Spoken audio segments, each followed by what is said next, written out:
not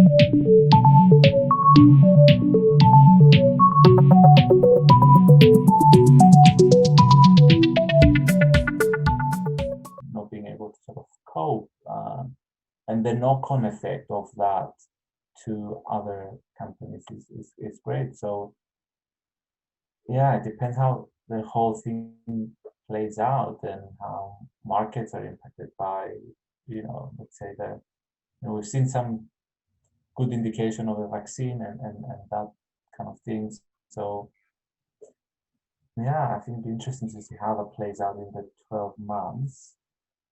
Now, for 10 years, I'm a bit skeptical answering that question because, as I said before, the world evolves so quick, and technology, and that is going to be a big driver of, and I think there's going to be a displacement of workers into other parts, maybe more, managing maybe hybrid teams. I was reading an article the other day about that, managing hybrid teams of humans and robot kind of computer doing data and algorithms and that kind of stuff. So who knows? The 10-year horizon is an interesting one. So yeah, we'll Yeah. see. Yeah, and it's so difficult to tell, especially given that in the past 8 months our lives have changed dramatically, and no one would have predicted that at the start of 2020. So it's really difficult to do a 10-year prediction, but I would agree with the technology point. We've got a question from Eddie. What do you suggest someone who has not entered the finance industry earlier should be doing? Are there, I think Eddie's a PhD in finance. Are there some of your colleagues who have entered the industry later and did not have experience? Yeah, I think, as we said before, there isn't really an entry point. It's more the skills that you possess. And as a PhD student in finance, I know a lot of companies are, appreciating that and valuing that sort of skills. You mean? Sorry? Sorry, my internet got interrupted. I don't know. I couldn't hear very well. Okay. We have a question about a PhD student in finance, and what do we suggest if for someone who hasn't entered the finance industry earlier? Like, would you see that? I don't see that as a barrier. I was saying that. No, the barrier at all. Yeah, I was saying that certainly. I think in my previous role, I had colleagues working in the more, economic departments or data departments at the FCA who had PhD in finance, and the more analytical roles, the more hands-on data kind of stuff. There were quite a few people who had a PhD in that, and they haven't worked in the industry before, for example. So, but their skills gave them, an opportunity over other people who might have worked in the industry before, but they haven't had that, technical knowledge of doing stuff. So yeah, I would encourage you to, start applying, and I've got nothing to fear, I think. Yeah, same. And also, I mean, obviously, employers are appreciating the fact that for a PhD student, I mean, you give all your, like, all of you, in that papers that you're publishing and everything. So, I mean, definitely they're understanding and they know that they will see that. But of course, the skills are transferable, right? All the research that you've been doing all those years, you've gained several skills, and I'm sure, like, I mean, PhDs, yeah, I mean, they're not as easy as they might sound, right? So definitely, it's all about networking and applying, basically. And I think we have time for another question. And I think this is one that this is a point that we touched on, Elena, you touched on before, but the question is how to get a job in finance without any experience. How do you get that initial experience, like when you just graduated? Like, what would your advice would be?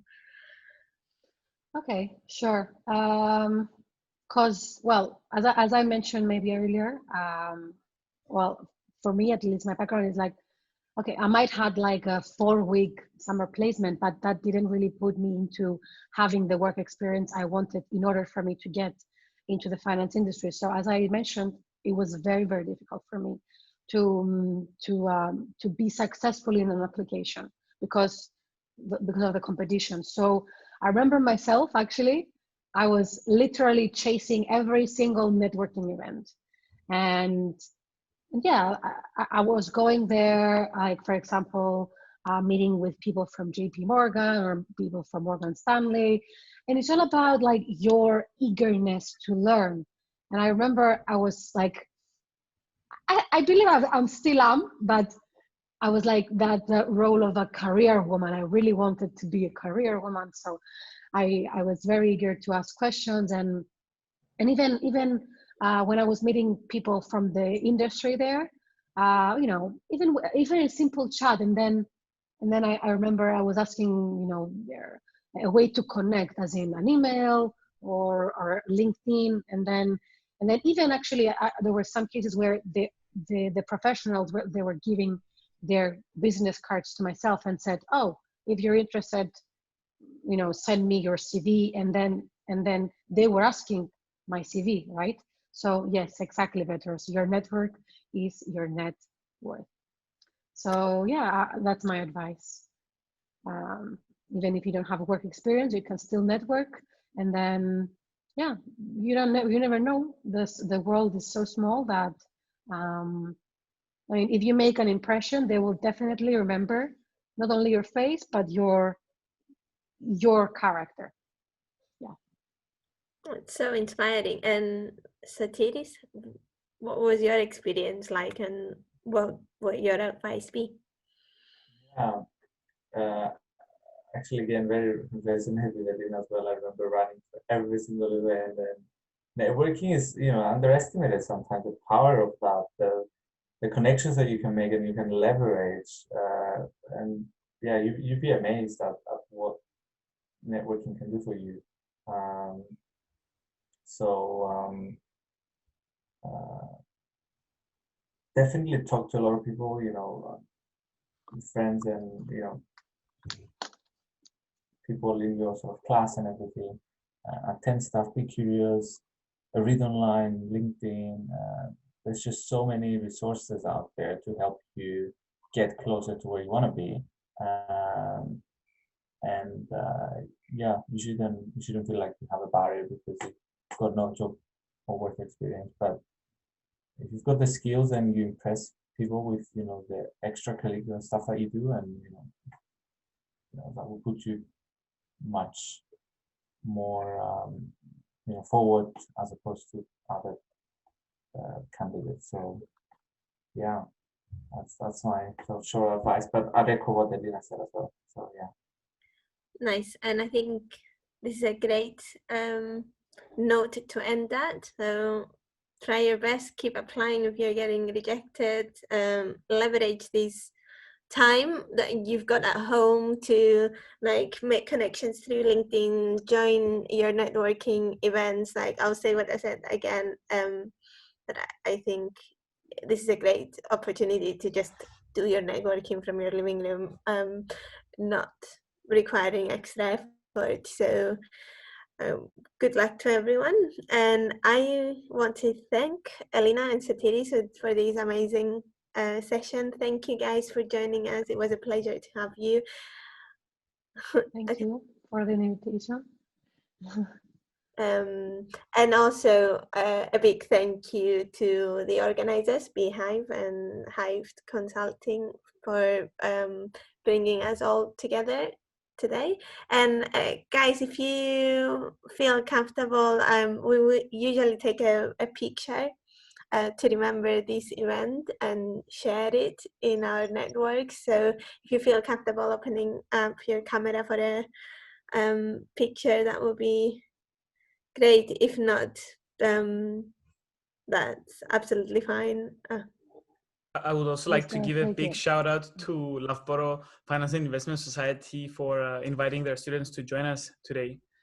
It was a pleasure to work with Matthew on this, and I look forward to working with you guys again in the future. So as what Nicoletta said, now is the time to connect with pretty much anyone.